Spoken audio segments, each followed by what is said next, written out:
biyya bareedaa jecha isa nuuf jabeessa diinii keenya imaana nuuf daddabale nuuf tolchaa jiru tanteenya arralee borillees tahee si faana deemsi kan keenya situ nu tiksee barnu baraare bar guyyaa gaafati keenya jirrabbii nuuf barsiisuudhaan daandii nabiyyi tanteenya yaa daandii milkii irra jaaltu ati nuuf taata borra gaateenya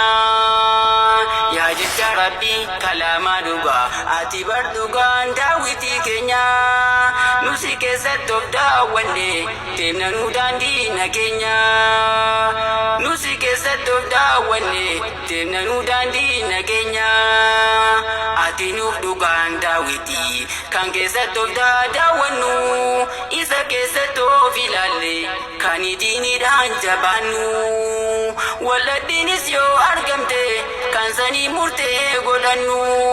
barsi qabanne nu lafaa kane akka boorshaba kan kee argannu